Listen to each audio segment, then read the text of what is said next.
The violin sang its last clear note through the smoke-filled saloon in Yosemite, California, before everything in Amelia Lawrence's world went silent forever. It was September of 1883, and the gold rush had long since faded from the Sierra Nevada foothills. But Yosemite still clung to its identity as a rough frontier town, where miners, ranchers, and drifters came to forget their troubles.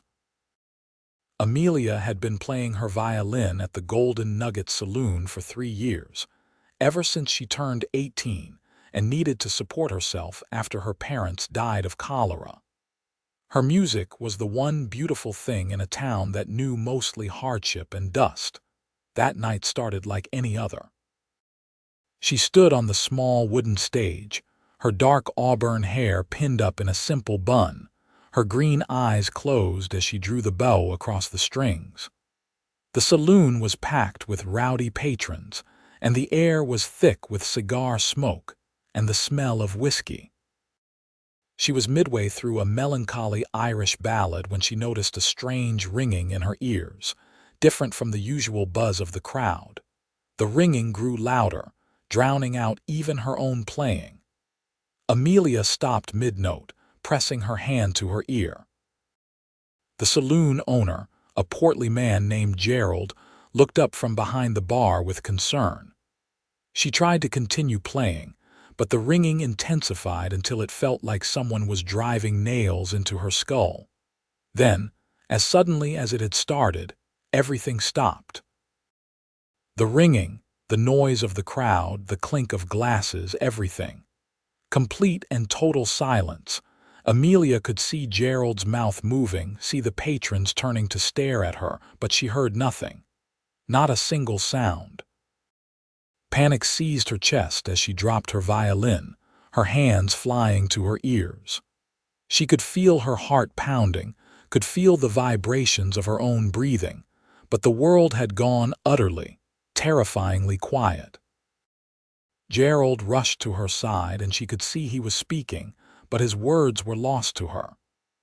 The other musicians on stage gathered around, their faces filled with concern. She tried to speak, but her own voice sounded strange and distant in her head, disconnected from reality.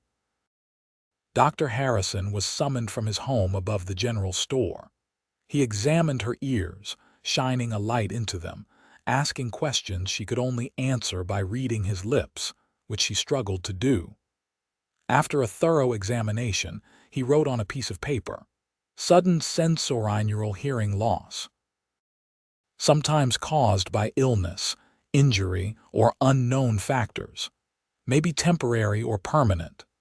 Over the next 3 weeks, Amelia held on to hope that it was temporary. She visited Dr. Harrison every few days, but his expression grew grimmer each time. Finally, he wrote the words she had been dreading. "I am sorry, Miss Lawrence. I believe the hearing loss is permanent. There is nothing more I can do." The violin that had been her livelihood, her joy, her connection to the world, was now useless to her. She could not hear if she was in tune, could not hear the tempo, could not hear the applause or the mood of the crowd. Gerald, kind as he was, could not keep her employed. He gave her 2 months' wages as severance and an apology that she read on his lips, but could barely process through her devastation. Amelia retreated to her small room above the seamstress shop, where she had been renting for the past 3 years. Mrs. Chen, the seamstress, was a Chinese immigrant who had faced her own share of hardship and discrimination in Yosemite. She was patient with Amelia, communicating through written notes and simple gestures. She even offered to teach Amelia sewing, but Amelia's hands, trained for the delicate work of violin playing, struggled with the different kind of precision required for needlework. Money grew tight. Amelia sold most of her possessions, but she could not bring herself to sell her violin. It sat in the corner of her room like a ghost, a reminder of everything she had lost. Depression settled over her like a heavy blanket. She stopped going out except to buy necessities, and even then, the experience was humiliating. People stared at her, grew frustrated when she could not understand them, treated her as though she were slow-witted rather than deaf. Winter came to the Sierra Nevada, bringing snow and cold that seeped through the thin walls of her room. Amelia rationed her dwindling savings, eating little and burning less firewood than she needed. She was lonely, isolated, trapped in a silent world that had no place for her. It was December when everything changed. Mrs. Chen insisted, through a written note, that Amelia come downstairs for the Christmas celebration at the town square. Amelia did not want to go, did not want to face the pity and awkwardness, but Mrs. Chen was insistent, and Amelia owed her too much to refuse. The town square was decorated with garlands and lanterns. A large bonfire burned in the center, and people gathered around it, talking and laughing. Amelia stood at the edge, feeling like a ghost observing life from the outside. She watched families together, couples dancing to music from a small band, children running and playing. The isolation was almost worse here, surrounded by joy she could not fully participate in. That was when she first saw him. He was tall, with sun-weathered skin and dark brown hair that curled slightly at the ends beneath his worn cowboy hat. He wore typical ranch clothes, a plaid shirt and denim pants, boots that had seen a lot of use. But it was his eyes that caught her attention, a striking shade of hazel that seemed to notice everything. He was standing near the bonfire, talking with a group of other ranchers, but he kept glancing over at her. Amelia looked away, embarrassed to be caught staring. She decided it was time to leave to return to her lonely room, but as she turned, she nearly collided with someone. It was him, the cowboy with the hazel eyes. His lips moved and she shook her head, pointing to her ears. "I cannot hear," she said, her voice feeling strange in her own head, knowing she might be speaking too loudly or too softly. Understanding crossed his face. He pulled out a small notebook and a pencil from his shirt pocket and wrote, "I am Yates Duncan. I work at the Diamond D Ranch. Are you all right?" She took the pencil from him and wrote below his words, "Amelia Lawrence, I am fine, just leaving." He wrote back, "Please do not leave yet. Would you like some hot cider?" She hesitated, then nodded.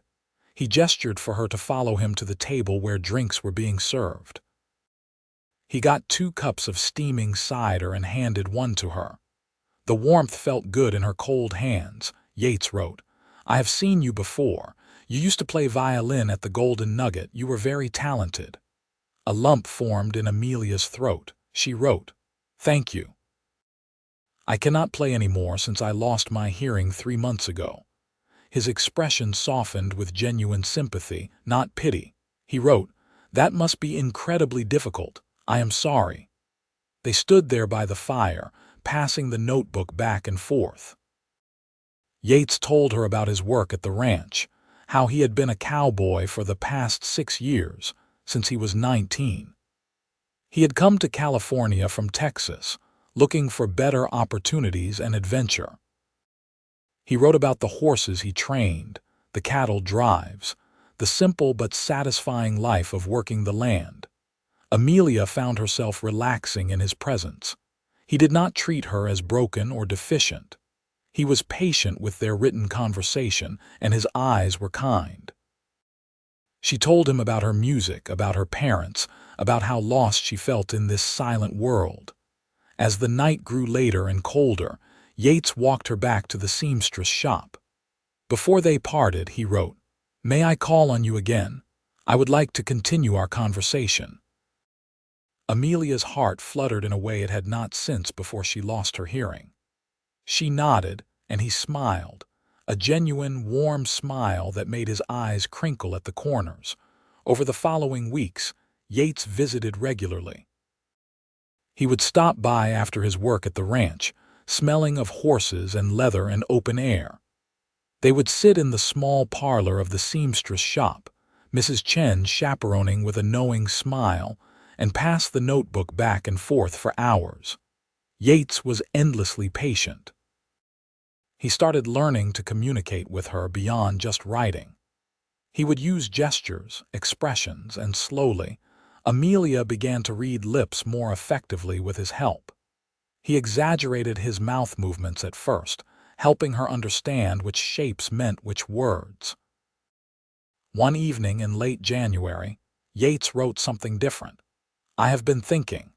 You told me that music was important to you because of how it made you feel, the vibrations and emotions. Have you tried feeling music instead of hearing it?" Amelia stared at the words, confused. She wrote, "How can I feel music?" He stood and offered his hand.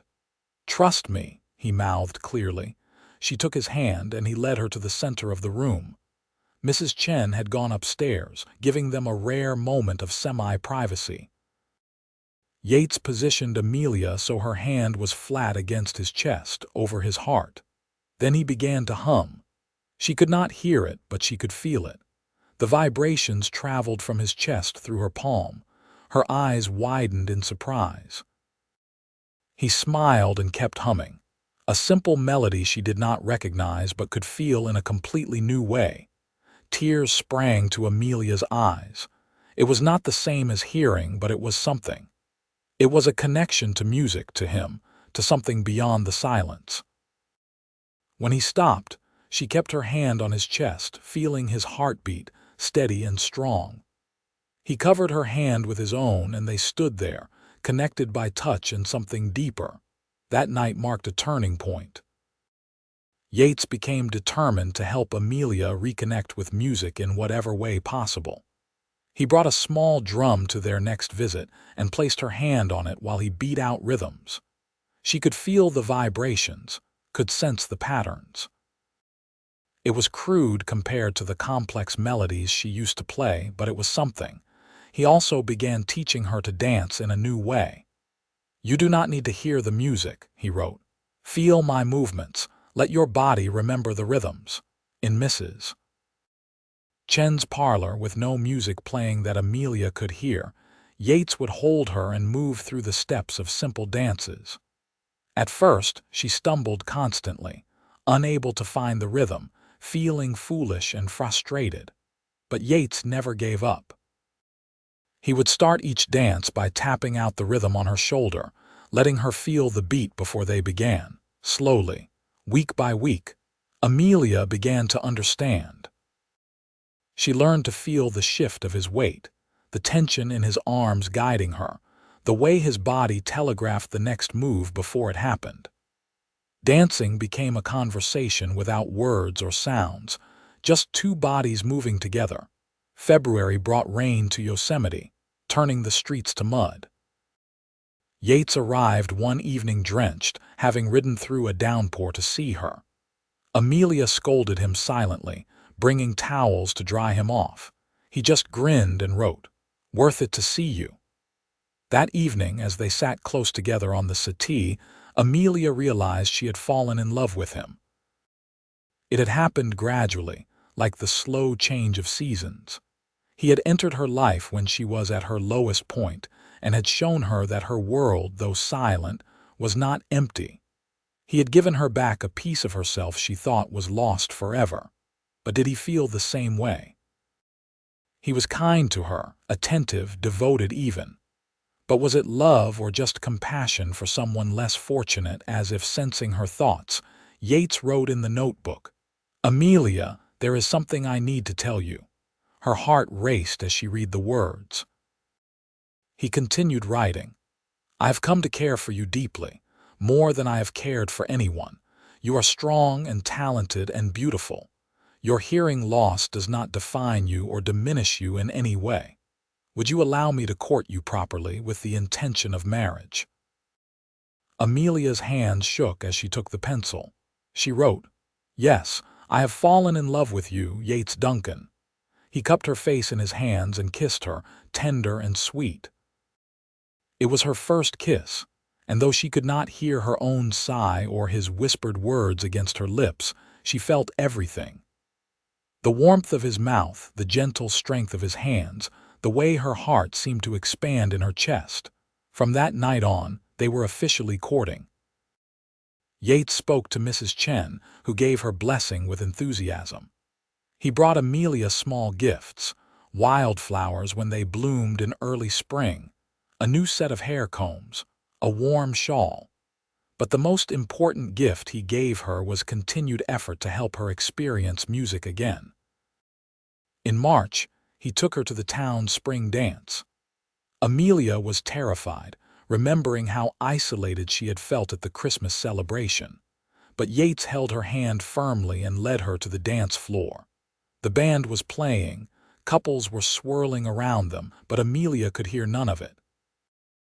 Yates pulled her close, and before they began, he took her hand and placed it against the side of his neck. She could feel the vibrations when he hummed, matching the tune the band was playing. Then he tapped the rhythm on her back, strong and clear. They began to dance. Yates guided her expertly through the waltz, his body communicating everything she needed to know. Other couples noticed and made space for them. Amelia could feel the floorboards vibrating slightly from all the movement, could feel the rhythm Yates maintained with his tapping hand, could feel the music through him. She was dancing again. Differently than before, but dancing nonetheless. When the song ended, Amelia looked up at Yates with tears streaming down her face. He wiped them away gently and kissed her forehead. Around them, people were clapping. She could not hear the applause, but she could see the smiles, the approval. For the first time since losing her hearing, Amelia felt like she belonged again. As spring turned to summer, Yates and Amelia's relationship deepened. He taught her to ride horses, which she had never done before. At first she was frightened, but Yates was patient, choosing a gentle mare named Daisy for her. Riding, she discovered, was another way to experience the world through vibrations and movement.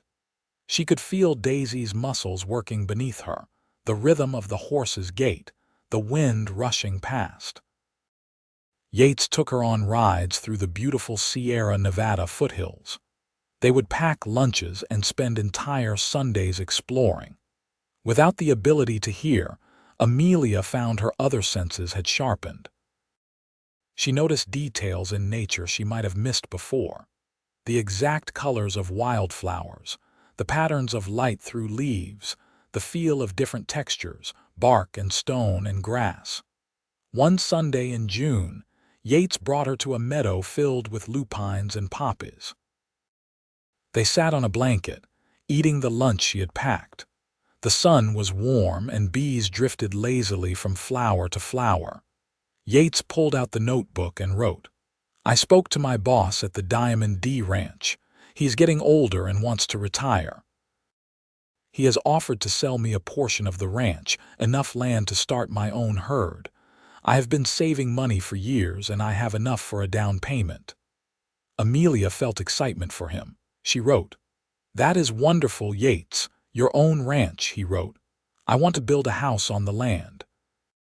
A good house with a large parlor and a bedroom for guests and a garden for growing vegetables. I want to build it for us, Amelia. Will you marry me?" Her breath caught. She looked at him, at his sincere hazel eyes, at the man who had loved her not despite her deafness but with all of it, who had found ways to include her in the world again. She wrote in large letters, "Yes." Yates laughed, a gesture she recognized by the movement of his shoulders and the joy on his face. He pulled a small box from his pocket and opened it. Inside was a simple gold band with a small ruby. He slipped it onto her finger, and she threw her arms around him, knocking them both back onto the blanket. They were married in August of 1884, almost a year after Amelia had lost her hearing. The wedding was small, held in the church in Yosemite with Mrs. Chen, Dr. Harrison, Gerald from the saloon, and several of Yates's friends from the ranch in attendance. Amelia wore a simple white dress that Mrs. Chen had made for her, with delicate embroidery on the bodice. Her auburn hair was styled in soft curls, and she carried a bouquet of wildflowers. Yates wore his best suit, his hair neatly combed, looking more nervous than she had ever seen him. The minister signed the ceremony for Amelia as he spoke, something Yates had arranged ahead of time. When it came time for vows, Yates had written his in the notebook. Amelia Lawrence, you have taught me that love is not about perfection but about accepting and celebrating each other completely. You have shown me strength and grace in the face of hardship. I promise to be your partner, your support, your love for all the days of my life. I will listen to you in all the ways that matter, and I will never stop finding ways to bring music and joy into your life. Amelia's vows were also written. Yates Duncan, you came into my life when I was lost in silence and darkness. You taught me that my worth is not in what I can hear but in who I am. You have given me hope, love, and a future I thought was impossible. I promise to be your wife, your partner, your love forever. I will dance with you through all of life's rhythms, the joyful and the sorrowful, the fast and the slow. When the minister pronounced them husband and wife, Yates kissed her to silent applause that Amelia felt in the vibrations of the floorboards as people stamped their feet. The reception was held at the Golden Nugget Saloon, Gerald's gift to them. Tables were laden with food, and the same band that had played at the spring dance provided music. Yates made sure Amelia was included in everything. When it came time for their first dance as husband and wife, he held her close, hummed against her temple so she could feel the vibrations, and tapped the rhythm on her back. They moved together flawlessly, all those months of practice paying off. Amelia felt utterly happy, complete in a way she had not thought possible a year ago. She had a husband who loved her, friends who supported her, and a future to look forward to. After the wedding, they moved to the land Yates had purchased. The house was still being built, so they lived temporarily in a small cabin on the property. It was rustic but cozy, one room with a fireplace and a bed and a table. Amelia did not mind the close quarters. Being near Yates, waking up beside him every morning, learning the rhythms of married life, was a joy.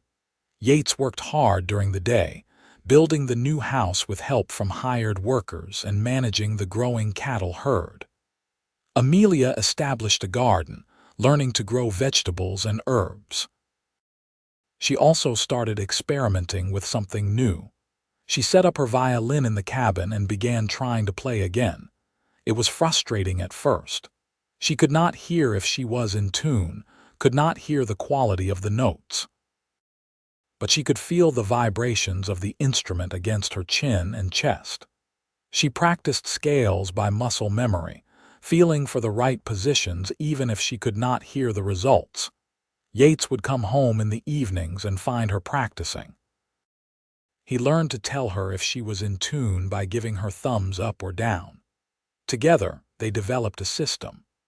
Eventually, Amelia could play simple melodies again, not for an audience but for herself and for Yates. One evening, as summer faded into fall, Amelia played a song she had composed. She could not hear it, but she felt it in her bones, in the vibrations of the strings. When she finished, she looked at Yates. He had tears in his eyes. He wrote in the notebook, "That was beautiful. You are making music again, Amelia." The new house was completed in October.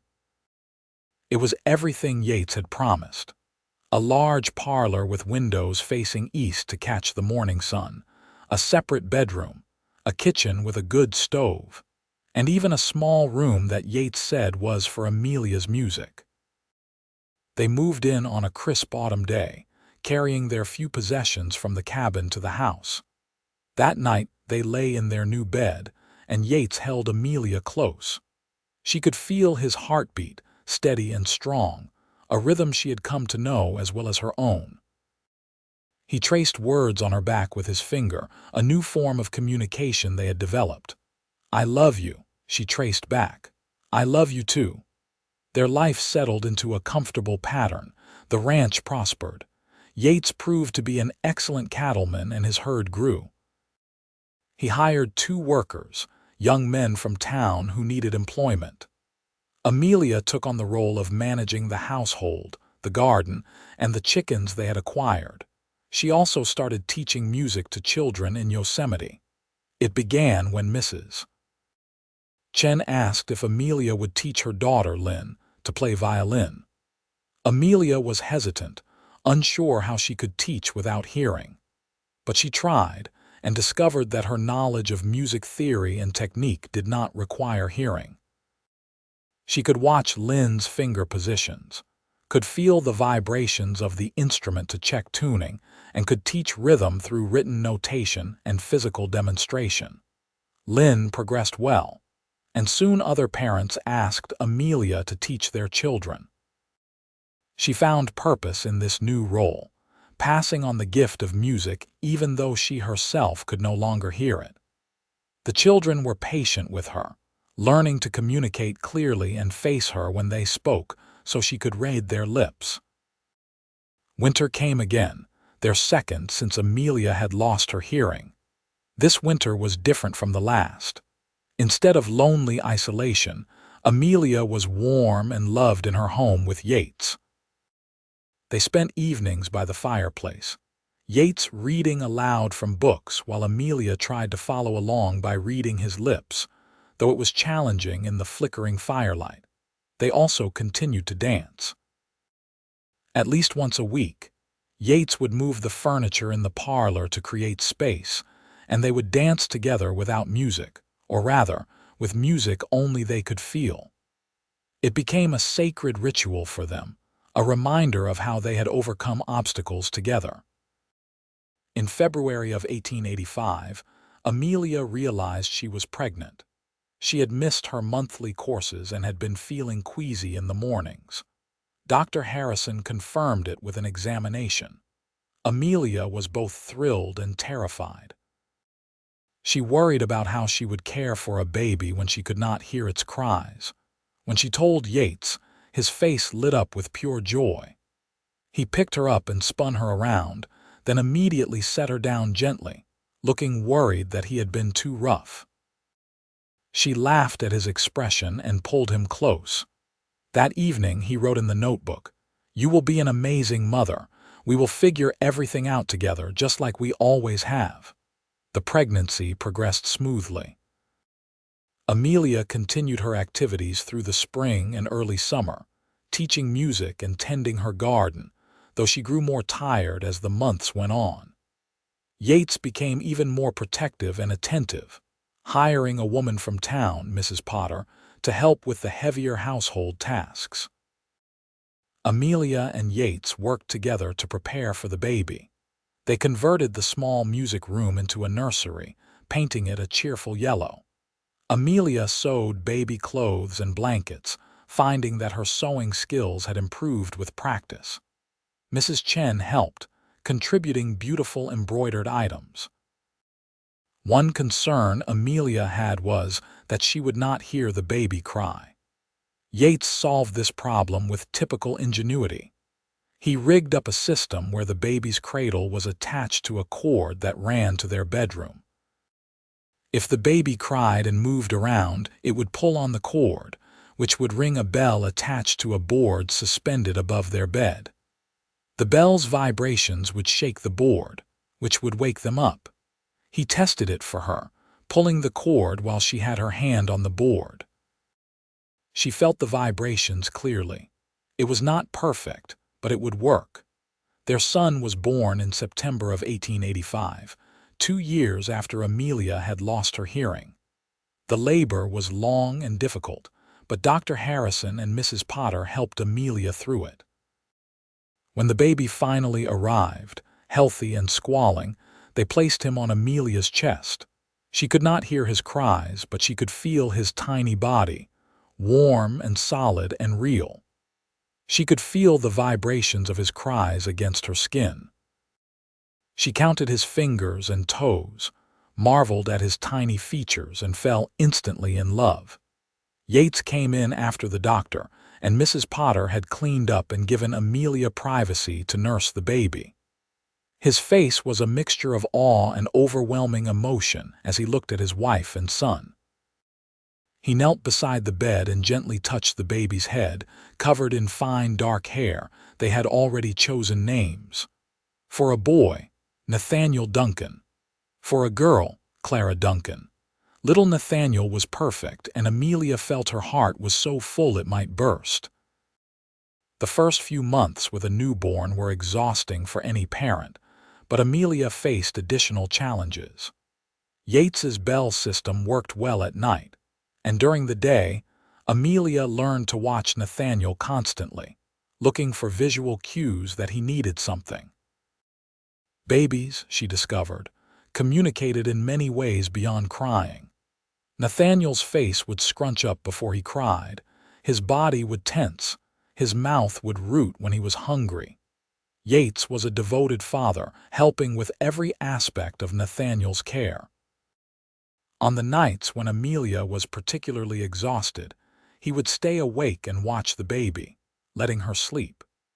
He changed diapers, walked the floor with Nathaniel when he was fussy, and looked at his son with such tender love that it made Amelia fall in love with him all over again. As Nathaniel grew, Amelia worried about how her deafness would affect him. Would he learn to speak properly if she could not hear him? Would he feel neglected if she missed his cries? But children, as it turned out, were adaptable. Nathaniel learned early to get his mother's attention by touching her. By the time he was a year old, he would toddle over and tug on her skirt when he needed something. He learned to face her when he spoke, something Yates taught him by example. Nathaniel's first word, spoken at 14 months, was "Mama." Amelia did not hear it, but Yates was there and he grabbed the notebook immediately, writing. He just said "Mama." He said your name. Amelia cried happy tears and hugged her son close. Even though she had not heard it, knowing he had said it was enough. Life on the ranch was good. The cattle business continued to thrive, and Yates was able to hire more workers and expand the herd. Their home was warm and filled with love. Amelia continued teaching music to children from town, with Nathaniel often sitting quietly in the corner during lessons, playing with his toys. When Nathaniel was 2, Yates brought home something special, a piano. It was used, the wood slightly scuffed, but it was tuned and beautiful. Amelia had mentioned once in passing that she missed playing piano, which she had learned as a child before focusing on violin. Yates had the workers help him set it up in the parlor. When Amelia saw it, she was speechless. She sat down at the bench and placed her fingers on the keys. She played a simple scale, feeling the vibrations through the bench and floor. The piano's vibrations were stronger than the violin's, easier for her to feel. She looked at Yates with tears in her eyes and signed, "Thank you," something he had learned from a deaf woman in Sacramento. He signed back, "You are welcome," then added, "I love you." They had both learned sign language over the past few years, traveling to Sacramento specifically to learn from a teacher at the California School for the Deaf. It opened up new avenues of communication, faster and more nuanced than writing. Nathaniel was learning it too, becoming fluent in 2 languages before he could even fully speak either. When Nathaniel was 3, Amelia became pregnant again. This time, she was more confident, knowing what to expect. The pregnancy was easier than the first, and in the spring of 1889 they welcomed a daughter, Grace Duncan. Grace was tiny and delicate, with her mother's auburn hair and her father's hazel eyes. Nathaniel was fascinated with his baby sister, wanting to help with everything. Amelia had to watch him carefully to make sure he did not accidentally hurt Grace with his enthusiastic hugs. The ranch continued to grow and prosper. By 1890, Yates employed 5 full-time workers and owned one of the larger cattle operations in the Yosemite area. He was respected in the community, known for his fair treatment of workers and his business acumen. Amelia had become known as an excellent music teacher, and her students often performed in town events. She also played piano at home, sometimes for hours, feeling the music in her entire body. She had composed several pieces, written out in careful musical notation, which her advanced students would play for her while she watched and felt the vibrations. Yates never stopped dancing with her. Even with 2 children and busy lives, they still made time at least once a week to move furniture and dance together in the parlor. Nathaniel and Grace would watch, giggling at their parents' movements, and sometimes Yates would pick them up and include them in the dance. One evening, when Nathaniel was 6 and Grace was 3, Amelia had an idea. She had been teaching Nathaniel basic piano, and he was showing real aptitude. She wrote in the notebook, "What if we teach the children our way of dancing? Not just regular dancing, but the way we do it, feeling the music as much as hearing it." Yates's face lit up. That very evening, they began teaching the children. Nathaniel was old enough to understand the concept, and he loved it. Grace was a bit young, but enjoyed any activity that involved her parents' attention. They would put on musical performances at home. Nathaniel would play simple piano pieces, Grace would bang on a drum Yates had made, and Amelia and Yates would dance. The children could hear the music, but they also learned to feel it, to understand rhythm and movement in a deeper way. It became a family tradition, their weekly dance night. As the children grew older, they invited friends over, and Amelia would teach them all to dance while Nathaniel played piano. The Duncan home became known for its hospitality and the unique joy that filled it. In 1892, when Nathaniel was 7 and Grace was 4, Yates surprised Amelia with another gift. He had commissioned a craftsman to create a special device, a large flat board that could be placed on the floor, connected to the piano by a series of mechanical linkages. When someone played the piano, the board would vibrate in correspondence to the notes, allowing Amelia to feel the music more directly. It was crude and not perfect, but it worked. When Nathaniel played, Amelia could stand on the board and feel the vibrations, could distinguish high notes from low, loud from soft. She could experience music in a more complete way than she had since losing her hearing. The night Yates unveiled the device, Amelia stood on the board while Nathaniel played a piece she had taught him. She closed her eyes and let the vibrations wash over her. It was not the same as hearing, would never be the same, but it was beautiful in its own right. She stepped off the board and went to Yates, wrapping her arms around him. He held her tightly, and she felt his chest move with words she could not hear but knew by heart. "I love you." Life was not without difficulties.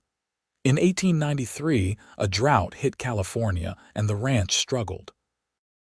Water was scarce and several cattle died. Yates worked from dawn to dusk, trying to keep the herd alive. Money was tight, and they had to let go of 2 workers. Amelia supported her family by taking on more music students and selling vegetables and eggs from their homestead. Even Nathaniel helped, taking on small chores around the ranch. They weathered the drought together as a family, making sacrifices but never losing hope. When the rains finally came in the fall of 1894, there was relief throughout the community. The ranch slowly recovered, and by the spring of 1895 they were back to full operation. Yates rehired his workers and even expanded the herd beyond its previous size. That summer, Yates and Amelia celebrated 10 years of marriage. They left the children with Mrs. Chen and took a trip, just the two of them, to San Francisco. It was Amelia's first time in a big city, and she was overwhelmed by the crowds and bustle, but Yates made sure she felt comfortable and included. He had researched accommodations ahead of time and found a hotel owner who had a deaf sister, so the staff was understanding and patient. They visited museums, walked along the waterfront, and went to restaurants with food Amelia had never tried before. One evening, Yates took her to a concert hall. Amelia was confused at first, wondering why he would bring her somewhere she could not fully participate. But he had arranged for them to sit in a special box seat where the vibrations from the orchestra were particularly strong. He had also brought a large balloon, which he inflated and gave to her. As the orchestra played, Amelia held the balloon against her chest. The sound waves made the balloon vibrate, and she could feel the music through it. She could feel the deep bass notes, the soaring strings, the triumphant brass. It was not perfect, but it was something, and she cried with the beauty of it. They returned to Yosemite after a week, both happy to be home with their children but grateful for the time together. The trip had reminded them of why they had fallen in love, had reconnected them as a couple beyond their roles as parents and ranch managers. The years continued to pass peacefully. Nathaniel grew into a thoughtful, intelligent boy who excelled at music and showed an interest in ranching. Grace was more adventurous, a tomboy who preferred riding horses to playing with dolls. Both children were fluent in sign language and considered it completely normal that their mother could not hear. In 1897, Amelia was approached by the local school board. They wanted to hire her as a music teacher for the town school. She would teach all the children, not just private students. Amelia was honored but nervous. Could she really manage a whole classroom of children? Yates encouraged her to try. "You are an excellent teacher," he signed to her. "The children respect you and learn from you. This is just a larger scale." Amelia accepted the position. Teaching in a formal classroom setting was challenging at first. She had to establish clear rules about how students would get her attention and how they would communicate. But she was firm and patient, and the children adjusted quickly. Her classes became popular. She taught not just music theory and instrument practice, but also the history and emotion of music. She brought in her own experiences, teaching the children that music could be experienced in many ways, not just through hearing. She had them feel instruments while they played, had them dance to feel rhythm, had them close their eyes and focus on the vibrations in their chests when they sang. Parents reported that their children came home excited about music class, that they understood music in a deeper way thanks to Miss Amelia. The school board was pleased, and Amelia felt fulfilled in a way she had not expected. In 1899, the family received news that Yates's brother, whom he had not seen in over 15 years, was coming to visit from Texas. Marcus Duncan was 2 years older than Yates and had taken over the family ranch after their father died. Marcus arrived in the summer with his wife, Sarah, and their 3 children. The families bonded quickly, despite the years of separation. Marcus was fascinated by Amelia and Yates's story and deeply respectful of how they had built their life together. One evening, the adults sat on the porch after the children had gone to bed. Through writing and sign language, with Yates interpreting when needed, they talked late into the night. Marcus shared news from Texas, and Yates and Amelia shared stories of their life in California. Marcus wrote in the notebook, "I always wondered if Yates would find someone special. He was so particular, never interested in any of the girls back home. I see now he was waiting for the right person. You two have something remarkable." Amelia felt warm gratitude for Marcus's words. After the visit, she and Yates agreed they should make more effort to stay connected with family. They began writing letters regularly, and Marcus's family visited again the following year. As the century turned to 1900, Yates and Amelia reflected on all they had accomplished. It had been 17 years since Amelia lost her hearing, and 16 years since they met. They had built a successful ranch, raised 2 wonderful children, and created a life filled with love and purpose. Nathaniel, now 15, was becoming a skilled rancher and musician. He had inherited his mother's talent and his father's work ethic. He talked about taking over the ranch someday, but also dreamed of studying music at a college in San Francisco. Grace, now 12, was an excellent horsewoman and had started showing interest in veterinary medicine, unusual for a girl but encouraged by both her parents, who believed their children should pursue their passions. One evening in the fall of 1900, Yates and Amelia were alone in the parlor. The children were at a friend's house, and the ranch work was done for the day.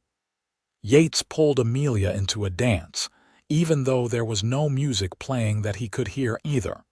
They moved together in perfect synchronization, 2 bodies that knew each other completely. After years of dancing together, Amelia could anticipate Yates's every move. She knew when he would spin her by the slight shift of his weight, knew when he would pull her close by the tension in his arms. When they finished, Yates signed to her, "You remember the first time we danced together? At your home with Mrs. Chen watching, and you kept stepping on my feet," Amelia laughed, the silent laugh that Yates loved because it made her whole body shake with joy. She signed back, "You were very patient. You never made me feel bad about my mistakes." "There were no mistakes," Yates signed. "We were learning together. We are still learning together." He pulled out the old notebook, worn and filled with years of written conversations. He flipped through pages, showing her entries from their early courtship, from when Nathaniel was born, from various important moments in their life. Then he turned to a blank page and wrote, "Amelia, my love, my wife, my dance partner, you are the music in my life. Every day with you is a gift. I am grateful for every moment." Amelia took the pencil and wrote below his words, "Yates, you saved me when I was lost. You taught me that silence is not emptiness. You showed me how to live fully, how to love, how to dance. You are my heart, my home, my everything." They kissed, a tender kiss that held 17 years of love and partnership and shared struggles overcome. When they pulled apart, Yates was crying, happy tears that matched Amelia's own. In 1902, Nathaniel left for San Francisco to study music at a conservatory. It was hard for Amelia to see him go, but she was proud of him for pursuing his dreams. He promised to visit often and to write letters every week. Grace, now 14, stepped up to help more around the ranch. She also started teaching younger children in Amelia's music classes, showing a knack for working with kids. Amelia saw a possible future where Grace might take over her teaching position someday, though Grace was still insistent that she wanted to work with animals. In 1904, Yates and Amelia became grandparents. Nathaniel, now 19, had married a young woman named Elizabeth whom he met at the conservatory. They had a son, Thomas, born in the spring. When Nathaniel brought his wife and baby to visit, Amelia held her grandson and marveled at the passage of time. She thought back to that dark winter 16 years ago when she had lost her hearing and felt like her life was over. She had been wrong. Her life had not ended. It had transformed. She had found love, built a family, pursued her passion for music in new ways, and discovered strengths she never knew she had. That evening, after Nathaniel's family had gone to bed in the guest room, Amelia and Yates sat on the porch, watching the sunset over the Sierra Nevada. The sky was painted in brilliant oranges and pinks, and the air was warm with the promise of summer. Yates took her hand and signed with the other, Happy, Amelia signed back. More than I ever imagined possible. In 1906, San Francisco was hit by a devastating earthquake. Amelia and Yates were frantic with worry about Nathaniel and his family, who lived there. Telegraph lines were down, and it took days before they received word that Nathaniel, Elizabeth, and Thomas were safe, though their home had been damaged. Nathaniel and his family moved back to Yosemite temporarily while San Francisco rebuilt. It was crowded in the ranch house with 3 generations under one roof, but Amelia loved having her son and grandson nearby. She taught little Thomas songs by having him place his hands on the piano while she played, the same way she experienced music. During this time, Grace met a young veterinarian named Daniel Porter who had set up practice in Yosemite. He was 24 to Grace's 18, and Amelia could see the connection forming between them. Daniel was respectful, hardworking, and shared Grace's love of animals. Yates thoroughly vetted him, protective of his daughter, but eventually approved of the courtship. Grace and Daniel were married in the fall of 1907, in the same church where Amelia and Yates had wed 23 years earlier. Grace wore a beautiful dress that Amelia had helped her design, and sew, with lace and pearls. She was a radiant bride, and Amelia cried happy tears throughout the ceremony. By 1908, Nathaniel and his family had moved back to San Francisco, which was slowly recovering from the earthquake. Grace and Daniel had built a home on the edge of Yosemite and were running a veterinary practice together. Grace still taught music classes for her mother when needed and remained close to her parents. Yates and Amelia found themselves alone in their home again, except for the ranch workers who came and went. They were both in their mid-40s now, their lives having reached a comfortable plateau. They still danced together weekly, a tradition that had continued without interruption for over 20 years.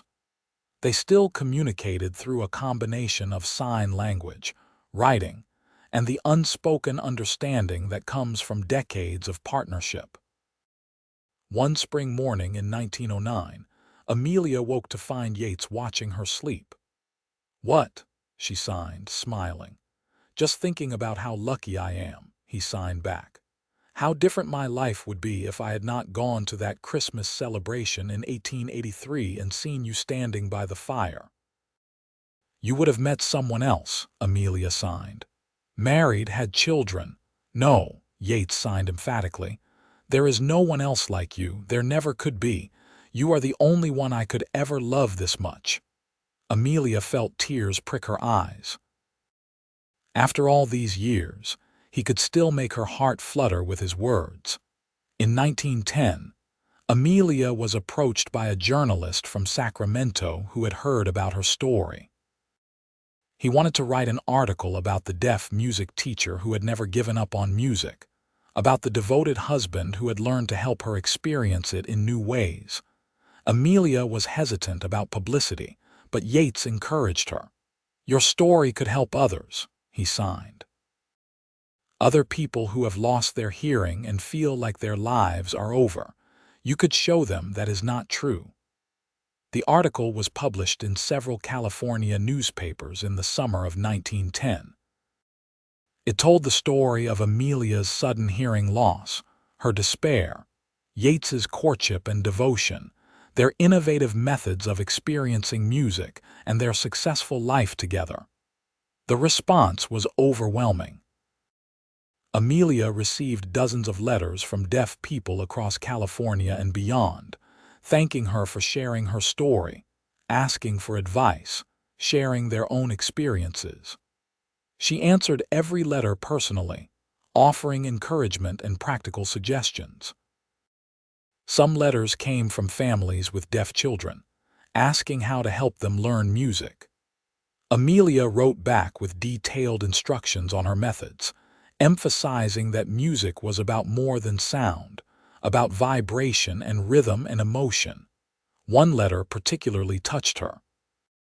It was from a young woman in Oregon who had lost her hearing in an accident and felt like she could never marry or have a normal life.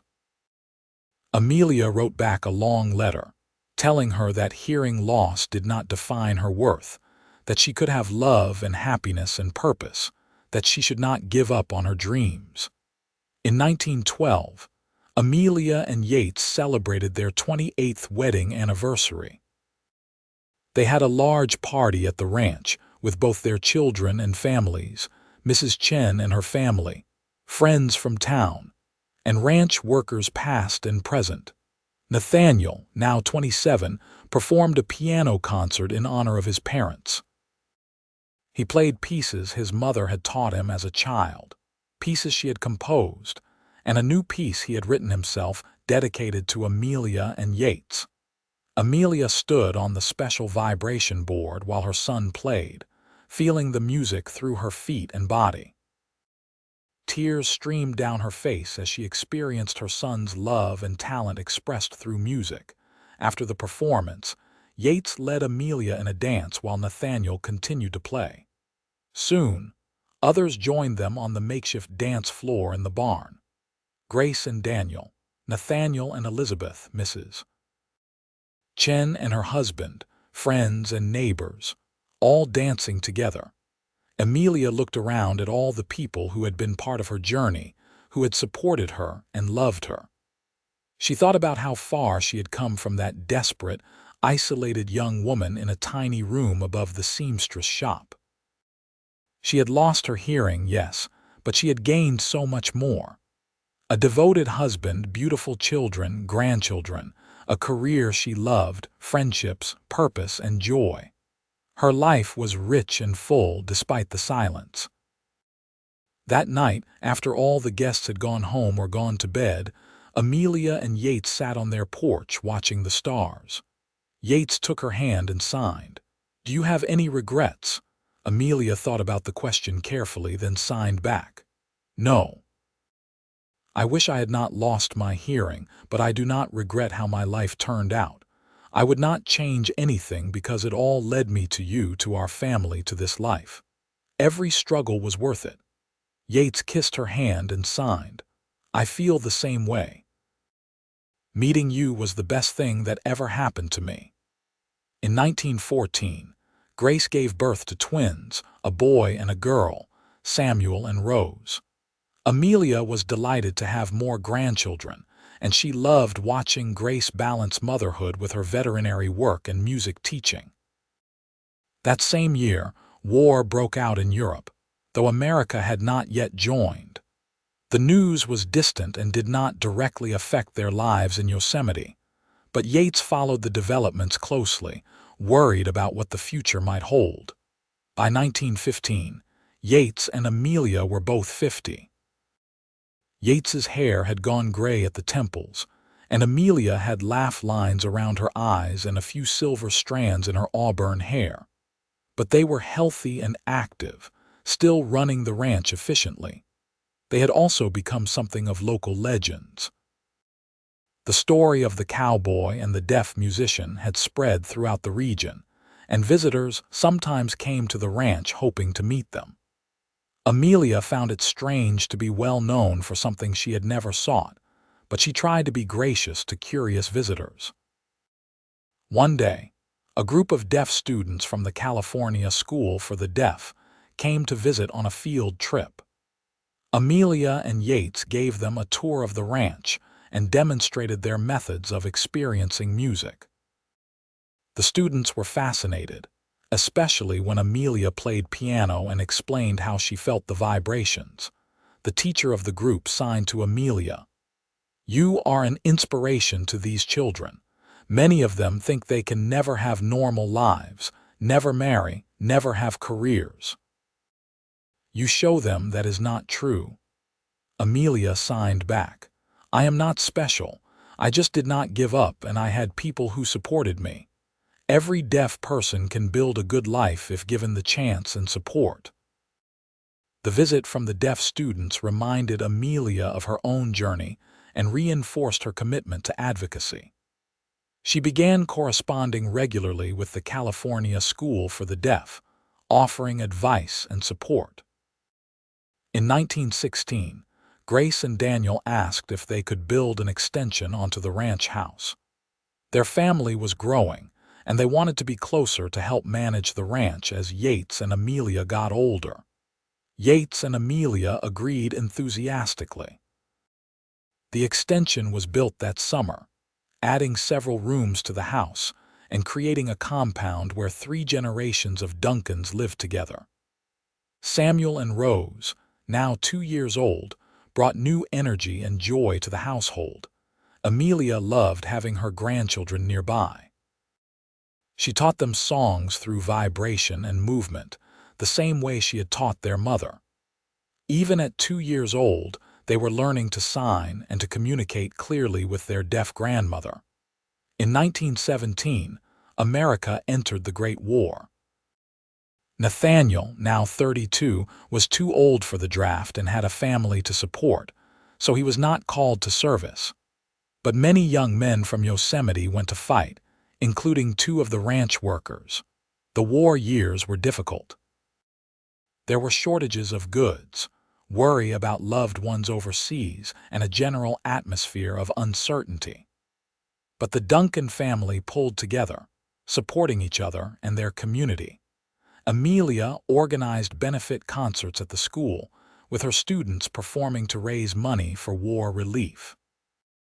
She also worked with other women in town to knit socks and roll bandages to send overseas.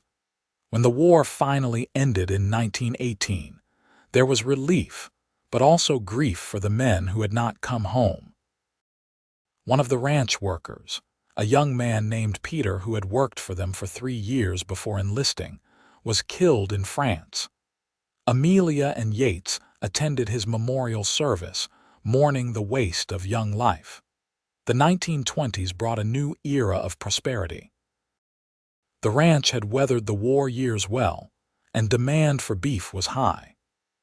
Yates, now in his mid-50s, began transitioning more of the ranch management to Daniel and the foreman, though he still worked actively. Amelia, also in her mid-50s, continued teaching music at the school but reduced her hours. She had trained several other teachers in her methods, and the music program in Yosemite was now well established and respected. She and Yates had more time for each other again, reminiscent of their early married years. They took long rides through the hills, picnicked by streams, and spent evenings on the porch watching sunsets. They still danced together, though not as energetically as when they were young. Now their dances were slow and gentle, more about being close than about complex steps. But the connection was still there, as strong as ever. In 1923, they celebrated 40 years since Amelia had lost her hearing and 39 years since they had met. They threw a party for close family and friends, a smaller affair than their anniversary celebration a decade earlier, but no less meaningful. During the party, Nathaniel gave a speech, which Yates interpreted into sign language for Amelia. "My mother has always been my hero. She faced an incredible challenge and never gave up. She found new ways to do what she loved and taught me that obstacles are just opportunities to be creative. My father has always been my model for what a good man should be. His devotion to my mother, his patience, his creativity in finding solutions, his unwavering support showed me what love really means. Together, they have built something beautiful. Not just this ranch or our family, but a way of living that embraces challenges and finds joy despite difficulties. I am proud to be their son." Amelia cried as she watched Yates sign Nathaniel's words. Her son, now 38 and a respected music professor and composer, had become a wonderful man.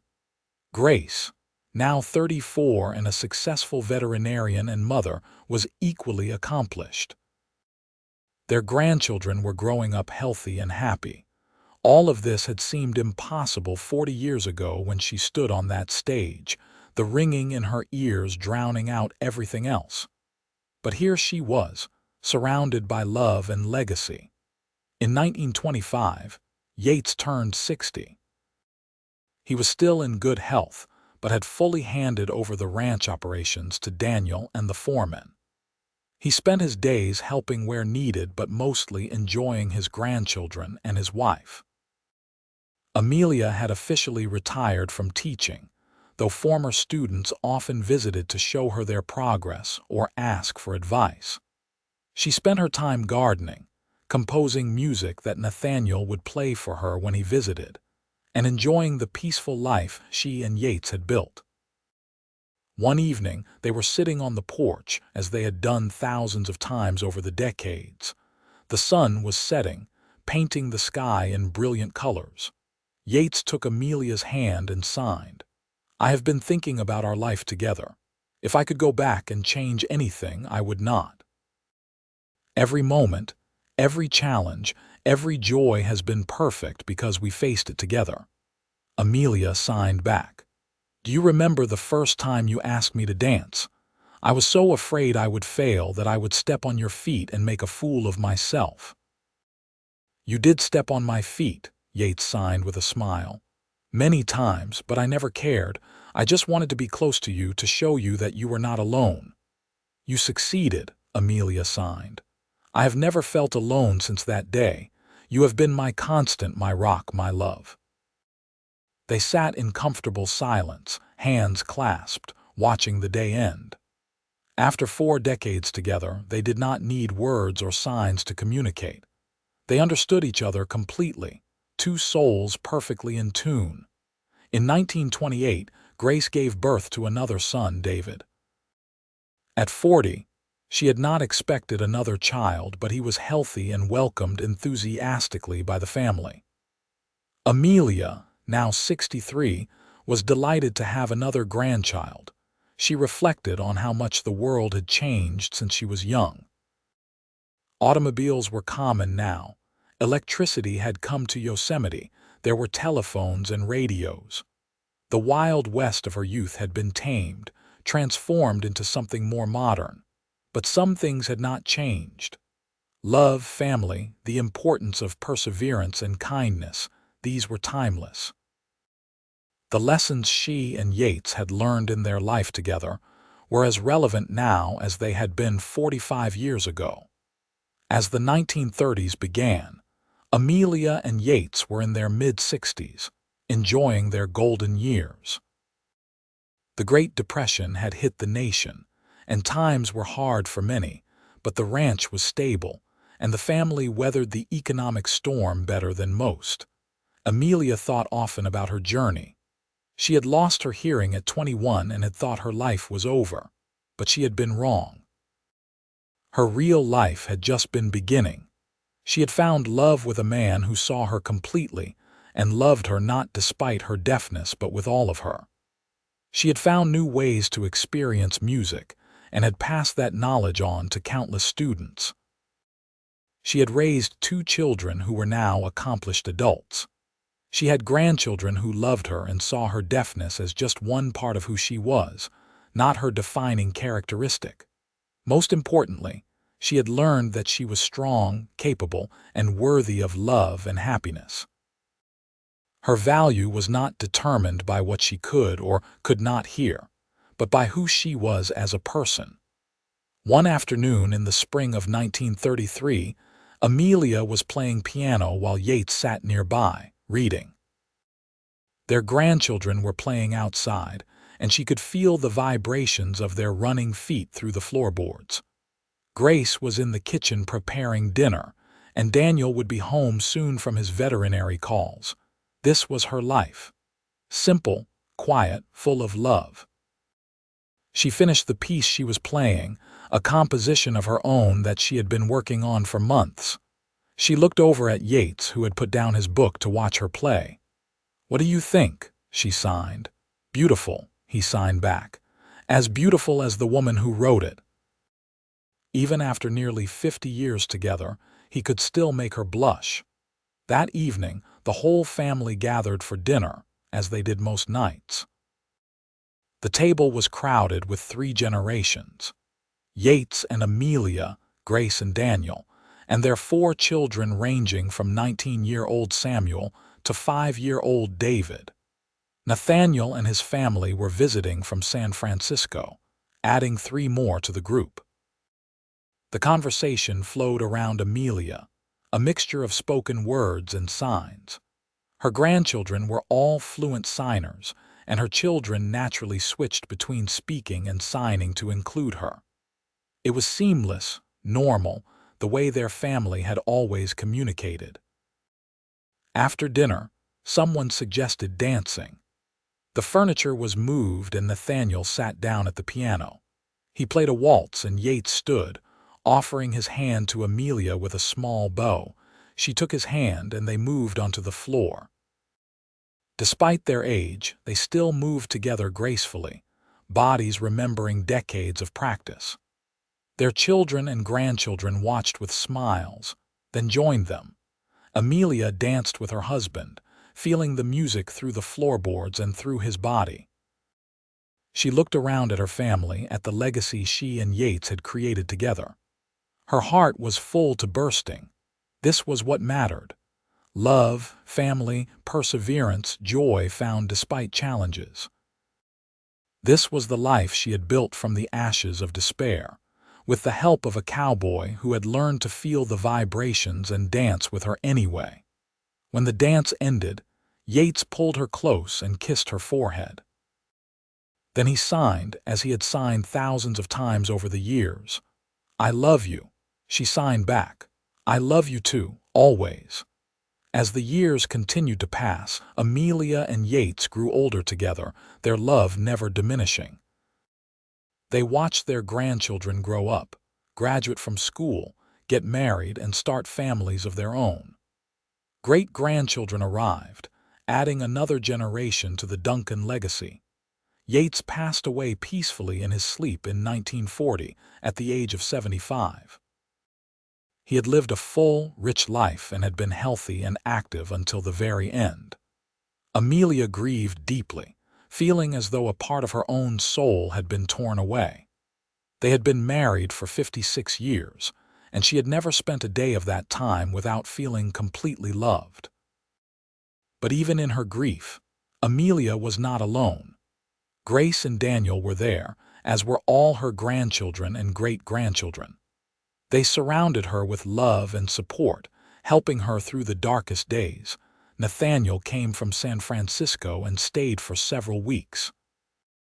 One evening, he took out the old notebook, the one Yates and Amelia had used in their courtship. He showed it to Amelia, and they looked through it together, reading entries from over 50 years ago.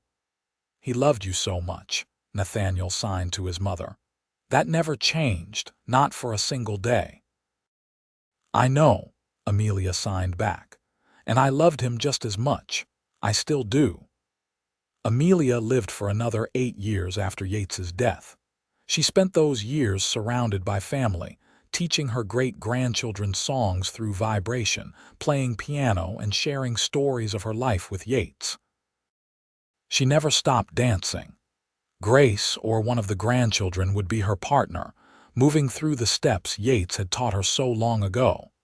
Every dance was a tribute to him, a continuation of their love story. In the spring of 1948, Amelia passed away peacefully at the age of 83.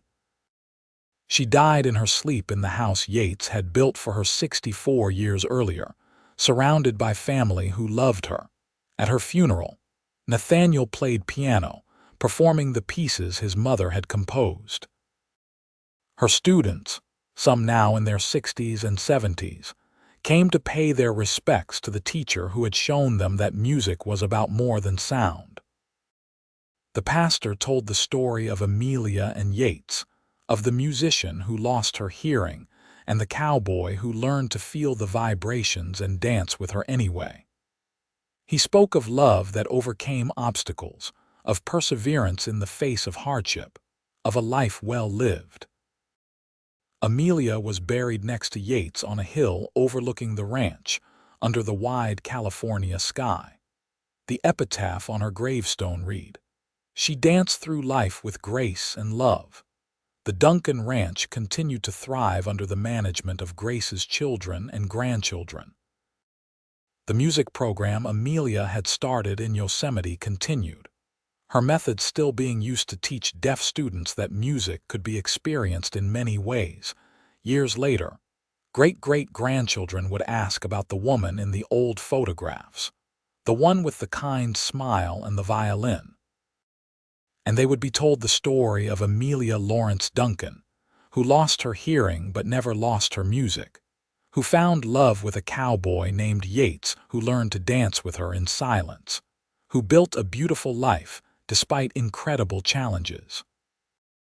They would be told that obstacles are not endings but opportunities, that love can find a way through any difficulty, that the human spirit is resilient and strong. They would be told that Amelia and Yates's love story was not about perfection, but about two imperfect people who chose each other every single day, who created their own language of love that transcended words and sounds. And they would be told to listen not just with their ears but with their whole bodies, their whole hearts, because the most important things in life are not always heard but felt, vibrations that resonate through the soul long after the music has ended. The story of the musician and the cowboy lived on, generation after generation, a testament to the power of love, the resilience of the human spirit, and the beauty that can be found when two people truly listen to each other with their hearts.